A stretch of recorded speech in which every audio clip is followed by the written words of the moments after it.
Hi, it's Tuesday, 4th of June.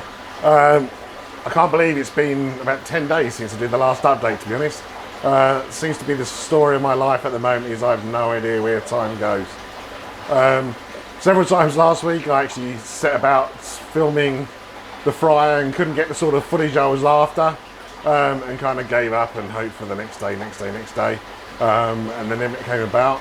And then we got to this weekend and a little bit of a scare with a fry.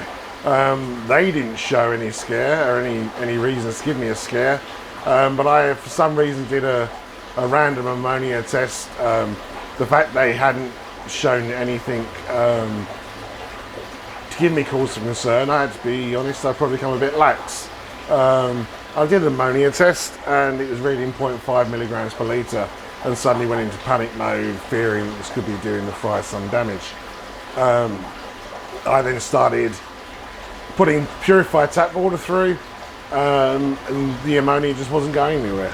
I started to investigate a little bit further, and it turned out that the water coming through my purifier itself had 0.25 milligrams per litre of ammonia, a sign that the water board, bless their souls, are putting chloramine in. We've got some roadworks, waterworks going along around the area, and that must be the reason they've been putting the chloramine in, as they often do when that happens. Anyway, the weekend then became a battle to try and resolve the ammonia problem. We started off on Saturday putting some API ammo lock-in, which is obviously a short-term stopgap, not a long-term solution to the problem. I then bought another water purifier, not one that claimed particularly to do chloramines, but again the tap water through that at just 1/3 of a gallon per minute was still showing 0.25 milligrams per litre of ammonia. Then I started looking at various chlorine liquids, and the products I used, it transpired, was just breaking up the chlorine and the ammonia and leaving the ammonia as well. So everything I tried to do gave me 0.25 milligrams per litre of ammonia. Finally, I ended up using water from the main pond yesterday to do a big water change, and I also put a tiny little bucket, air-driven bucket filter into the tank, which contains zeolite and alpha grog, in the hope that that's going to mop it up a little bit quickly, and I put a pure Evolution Active Pure Pond bomb in that bucket as well. So all those things, we're down to zero ammonia, or close to zero as we can possibly test with the API test kit I'm using. So that's the good news. The other more good news is the fact that we got way more fry every day since the last video. It's been more and more apparent there's more fry than I ever would have predicted.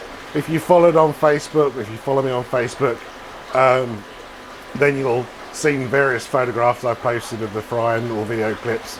But we have a look now on the video at some of those fry and try and give you an indication of how many there are. In terms of ongoing progression with these fry, they're currently primarily getting the ZM Systems, the 200 food, which it says is 0.2 to 0.3 millimeters granular size or powder size. They do still get a little bit of the 100 as well, which was 80 to 200 microns in size. There's obviously still some smaller fry in there, and I'll give them every chance to catch up as they can and avoid being eaten by their bigger brothers and sisters as well. They also get some small Daphnia.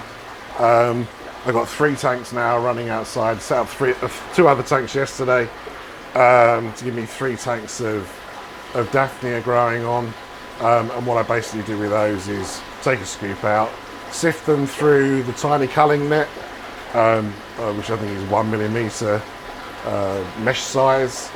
They get sifted through there, so the smaller young Daphnia come through into the water and get fed to the fish. The larger Daphnia go back in the tank, hopefully to keep breeding and reproducing. So we went from 1 tank to 3 tanks, so hopefully that'll give us enough Daphnia production over the course of the next couple of weeks. And keep giving them Daphnia. We've got some larger food coming as well, which is hopefully sustain them as they grow. And then still in probably 3 weeks time, looking at doing a second spawning. So these frying here will go outside into the temporary paddling pool. Hopefully I'll be able to do a first selection there, get the numbers down a little bit, get rid of any that's deformed and that kind of thing. Leave them growing outside, and then have a second spawning inside, which is a lot more than over planned. So apart from the little ammonia scare, everything's going really well. A lot more fish than I hoped or expected to have 2 weeks ago when these were just eggs. And as I say, a second spawning plan still in the coming weeks.